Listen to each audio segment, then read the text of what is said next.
Hello, dosto. Welcome to City Punjab. So today we are going to discuss the next set of current affairs. 31st October ਤੇ 1 ਨਵੰਬਰ ਦੇ ਜਿਹੜੇ current affairs ਆ ਉਹ discuss ਕਰਨ ਲਾਂਗੇ ਅੱਗੇ ਵਧਣ ਤੋਂ ਪਹਿਲਾਂ like I always inform you about the various courses that we are running Punjab PCS ਦੀ ਅਗਰ ਤੁਸੀਂ ਪ੍ਰੈਪਰੇਸ਼ਨ ਨੂੰ ਸਟਰੋਂਗ ਕਰਨਾ ਚਾਹੁੰਦੇ ਹੋ ਇਟ ਇਜ਼ ਵੈਰੀ ਇੰਪੋਰਟੈਂਟ ਕਿ ਟੈਸਟ ਸੀਰੀਜ਼ ਲਗਾਈ ਜਾਵੇ ਤੁਹਾਡੇ ਪ੍ਰੈਪਰੇਸ਼ਨ ਦਾ ਸਿਗਨੀਫੀਕੈਂਟ ਪਾਰਟ ਜਿਹੜਾ ਹੈ ਟੈਸਟ ਸੀਰੀਜ਼ ਨੂੰ ਟਾਈਮ ਜਿਹੜਾ ਹੈ ਦੇਣਾ ਚਾਹੀਦਾ ਹੈ so that you can test that whatever you are reading throughout the day that is getting absorbed into your mind ਠੀਕ ਹੈ ਟੈਸਟ ਕਰਨਾ ਇੱਕ ਬਹੁਤ ਇੰਪੋਰਟੈਂਟ ਐਕਟੀਵਿਟੀ ਬਣ ਜਾਂਦੀ ਹੈ ਜਿਹਦੇ ਨਾਲ ਆਪਣੀ ਰਿਮੈਂਬਰੈਂਸ ਆਪਣੀ ਅਟੈਂਪਟਿੰਗ ਦੀ ਜੋ ਸਕਿੱਲਸ ਹੈ ਉਹ ਇੰਪਰੂਵ ਹੁੰਦੀਆਂ ਹੈ so you can take this test series that we have launched dedicatedly for Punjab PCS. In this you will get sectional tests also, Punjab questions also, current affairs of Punjab also. ਇਸੇ ਲਈ ਕਾਫੀ useful ਤੁਹਾਡੇ ਲਈ test series ਹੋ ਸਕਦੀ ਹੈ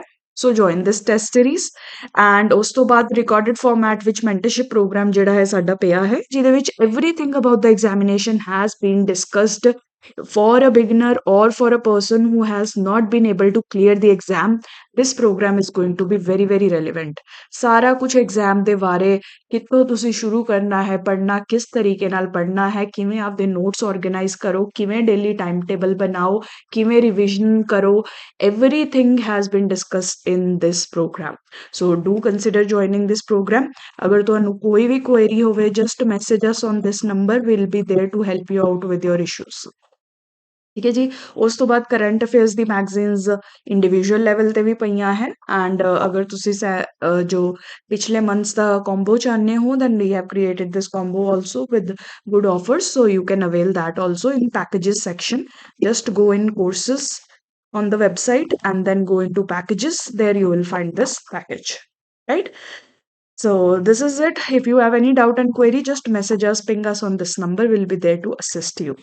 right let's see ਕਿ ਅੱਗੇ topics ਕਿਹੜੇ ਨੇ ਦੋ ਛੋਟੇ ਜਿਹੇ ਟੌਪਿਕਸ ਹੈ ਅੱਜ ਡਿਸਕਸ ਕਰਨ ਲਈ ਮੇਲਾ ਗਦਰੀ ਬਾਬਿਆਂ ਦਾ ਪ੍ਰੀਲਿਮਸ ਲਈ ਕੁਐਸਚਨ ਬਣ ਸਕਦਾ ਹੈ ਇਸ ਚ and then Thailand scraps visa requirements for Indians to draw more tourist ਠੀਕ ਹੈ ਜੀ ਮੇਨਸ ਚ ਲਈ ਇੰਪੋਰਟੈਂਟ ਹੋ ਸਕਦਾ ਹੈ as an example case study use ਕਰ ਸਕਦੇ ਹਾਂ ਰਾਈਟ ਅੱਗੇ ਵਧਣ ਤੋਂ ਪਹਿਲਾਂ ਪਲੀਜ਼ ਲਾਈਕ ਸ਼ੇਅਰ ਤੇ ਸਬਸਕ੍ਰਾਈਬ ਕਰੋ ਸਾਡਾ ਚੈਨਲ ਵਿਦ ਐਸ ਮੈਨੀ ਐਸਪੀਰੈਂਟਸ ਐਜ਼ ਯੂ ਕੈਨ ਰਾਈਟ ਮੇਲਾ ਗਦਰੀ ਬਾਬਿਆਂ ਦਾ ਦੇਖੋ ਕਾਫੀ ਸਾਲਾਂ ਤੋਂ ਇਹ ਮੇਲਾ ਤੁਸੀਂ ਕਹਿ ਸਕਦੇ ਹੋ fair that has been celebrated in Punjab basically ਇਹਦਾ ਏਮ ਹੈ ਪੰਜਾਬ ਦੇ ਰਾਈਟਰਸ ਤੇ ਪੰਜਾਬ ਦੇ ਪੋਇਟਸ ਨੂੰ ਕਮੈਮੋਰੇਟ ਕਰਨਾ ਉਹਨਾਂ ਦੀ ਕੰਟਰੀਬਿਊਸ਼ਨ ਨੂੰ ਕਮੈਮੋਰੇਟ ਕਰਨਾ ਉਹਨਾਂ ਦੀ ਕੰਟਰੀਬਿਊਸ਼ਨ ਨੂੰ ਸਾਰੀ ਜਨਰੇਸ਼ਨ ਤੱਕ ਪਹੁੰਚਾਉਣਾ right and specifically Ghadarite leaders Ghadar movement Ghadar party ਬਾਰੇ ਤੁਸੀਂ ਪੜ੍ਹਿਆ ਹੋਣਾ ਹੈ ਮਾਡਰਨ ਹਿਸਟਰੀ ਵਿੱਚ ਬਹੁਤ ਹੀ ਇੰਪੋਰਟੈਂਟ ਹੈ please do read about it in detail question ਆਉਣ ਦੀ probability ਕਾਫੀ ਹਾਈ ਹੈ if you have not covered this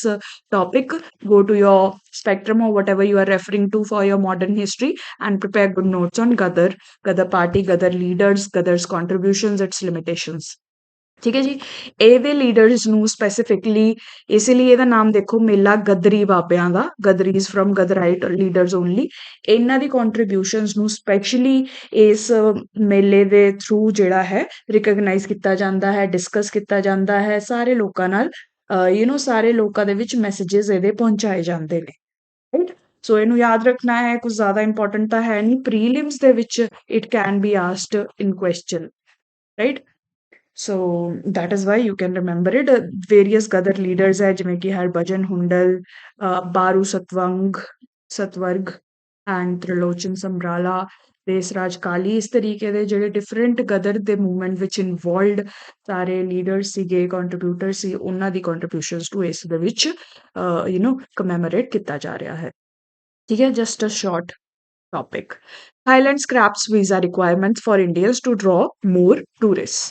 right ਹੁਣ ਦੇਖੋ ਟੂਰਿਜ਼ਮ ਸੈਕਟਰ ਦੇ ਵਿੱਚ ਕੁਐਸਚਨਸ ਜਿਹੜੇ ਆਪਾਂ ਨੂੰ ਆ ਸਕਦੇ ਹੈ ਐਸੇ ਵੀ ਆ ਸਕਦਾ ਹੈ ਜਾਂ ਵੀ may have to refer tourism in our answers ਔਰ ਐਸੇਸ ਠੀਕ ਹੈ ਸੋ ਉਸ ਦੇ ਵਿੱਚ as a case study as an example we can use Thailand ਦੀ ਇਹ ਰੀਸੈਂਟ ਸਟੈਪਸ ਥਾਈਲੈਂਡ ਦੇਖੋ ਯੂ ਆਲਰੇਡੀ ਨੋ ਥਾਈਲੈਂਡ ਵਿੱਚ ਟੂਰਿਜ਼ਮ ਜਿਹੜਾ ਹੈ ਬਹੁਤ ਹੀ ਜ਼ਿਆਦਾ famous ਹੈ already there are many people that are going to Thailand for tourism purposes ਹੁਣ ਦੇਖੋ ਥਾਈਲੈਂਡ ਨੇ ਆਪਦੀ ਕੰਟਰੀ ਵਿੱਚ ਟੂਰਿਜ਼ਮ ਨੂੰ ਹੋਰ ਵਧਾਉਣ ਲਈ ਆਪਦੀ ਇਕਨੋਮੀ ਨੂੰ ਹੋਰ ਵਧਾਉਣ ਲਈ ਥਰੂ ਟੂਰਿਜ਼ਮ ਸੈਕਟਰ ਦੇ have decided to waive visa requirements ਮਤਲਬ ਤੁਹਾਨੂੰ ਥਾਈਲੈਂਡ ਜਾਣ ਲਈ ਹੁਣ ਵੀਜ਼ਾ ਦੀ ਵੀ ਲੋੜ ਨਹੀਂ ਪੈਣੀ ਹੈ। ਇੰਡੀਆ ਤੇ ਤਾਈਵਾਨ ਲਈ, ਇੰਡੀਅਨ ਤੇ ਤਾਈਵਾਨ ਟੂਰਿਸਟ ਲਈ ਇਹ ਇਹਨਾਂ ਨੇ ਸਪੈਸੀਫਿਕਲੀ ਕੀਤਾ ਹੈ। ਚਾਈਨਾ ਲਈ ਤਾਂ ਆਲਰੇਡੀ ਇਹਨਾਂ ਦੇ ਕੰਟਰੀ ਵਿੱਚ ਇਹ ਪ੍ਰੋਵੀਜ਼ਨ ਚੱਲ ਰਹੀ ਹੈ, ਨੋ ਵੀਜ਼ਾ ਰਿਕੁਆਇਰਮੈਂਟ। ਨਾਓ ਇੰਡੀਆ ਤੇ ਤਾਈਵਾਨ ਲਈ ਵੀ ਇਹ ਐਕਸਟੈਂਡ ਕਰ ਰਹੇ ਨੇ, ਰਾਈਟ। ਸੋ ਇਹ ਬਹੁਤ ਵੱਡੀ ਡਿਵੈਲਪਮੈਂਟ ਹੈ। ਇਹਦੇ ਨਾਲ ਕੀ ਹੋਏਗਾ, ਥਾਈਲੈਂਡ ਦੇ ਵਿੱਚ ਹੋਰ ਵੀ ਇੰਡੀਆ ਤੋਂ ਟੂਰਿਜ਼ਮ ਵਧੇਗਾ। ਹੁਣ ਤੁਸੀਂ ਕੁਝ ਨਹੀਂ ਕਰਨਾ, just book a flight and go to Thailand, that is what you are required to do. Obviously ਇਹਦੇ ਨਾਲ ਟੂਰਿਜ਼ਮ ਵਧੇਗਾ, ਝੰਜਟ ਜਿਹੜੇ ਹੈ, ਰਿਸਟ੍ਰਿਕਸ਼ਨ ਜਿਹੜੀਆਂ ਹੈ ਉਹ ਘਟ ਗਈਆਂ ਨੇ, ਹਨਾ। ਸੋ ਇਸੇ ਲਈ ਇੰਡੀਆ ਆਲਰੇਡੀ ਜਿਹੜਾ ਹੈ ਥਾਈਲੈਂਡ ਦੇ ਲਈ 4th ਲਾਰਜੈਸਟ ਸੋਰਸ ਹੈ ਟੂਰਿਜ਼ਮ ਦਾ। ਆਲਰੇਡੀ ਆਪਾਂ ਇੰਨੇ ਸਾਰੇ ਟੂਰਿਸਟ ਥਾਈਲੈਂਡ 'ਚ ਭੇਜ ਰਹੇ ਹਾਂ। After this step it will increase even further, right. Already ਅਗਰ ਤੁਸੀਂ ਜਨਵਰੀ ਟੂ ਅਕਤੂਬਰ ਦਾ ਡਾਟਾ ਦੇਖੋ, 22 ਮਿਲੀਅਨ ਵਿਜ਼ਿਟਰਸ ਜਿਹੜੇ ਹੈ ਥਾਈਲੈਂਡ ਦੇ ਵਿੱਚ ਗਏ ਹੈ from various countries, right.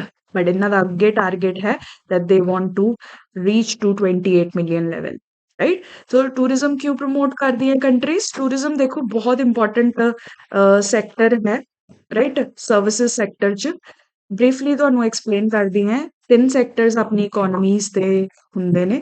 agriculture, all the societies usually start with agriculture, then they move to industrial development, and then services sector also gets added, right? tourism is one part of this sector, right. So ਬਹੁਤ ਸਾਰੀ countries ਹੈ ਦੁਨੀਆ ਦੇ ਵਿੱਚ ਜਿਹੜੀਆਂ tourism ਤੇ ਹੀ dependent ਹੈ ਆਪਦੀ ਜੀਡੀਪੀ ਦੇ ਲਈ। ਸ਼੍ਰੀਲੰਕਾ ਦੇਖ ਲਓ, ਰਾਈਟ। ਥਾਈਲੈਂਡ ਹੋ ਗਿਆ, ਮਾਲਦੀਵਸ, ਮੌਰੀਸ਼ੀਅਸ, ਇਹਨਾਂ ਕੋਲ ਜ਼ਿਆਦਾ ਰਿਸੋਰਸਿਸ ਨਹੀਂ ਹੈਗੇ। ਜਦਕਿ ਜਿਵੇਂ ਤੁਸੀਂ ਗਲਫ ਕੰਟਰੀਜ਼ ਕਹੋ, ਉਹਨਾਂ ਕੋਲ ਤਾਂ ਆਇਲ ਹੀ ਇੰਨਾ ਸੀ। They did not depend on tourism very much in the 1970s 80s ਤੁਸੀਂ ਕਹਿ ਸਕਦੇ ਹੋ। ਬਟ ਉਹ ਆਪਦਾ ਆਇਲ ਵੇਚ ਕੇ ਹੀ ਪੈਸਾ ਕਮਾ ਰਹੇ ਸੀ। ਬਟ ਨਾਓ ਦੇ ਨੋ ਆਇਲ ਜਾਂ ਇਹ ਜਿਹੜੇ ਹੈ ਫਿਊਲਸ ਜਿਹੜੇ ਆ ਫਿਊਚਰ ਵਿੱਚ ਨਹੀਂ ਯੂਜ਼ ਹੋਣਗੇ।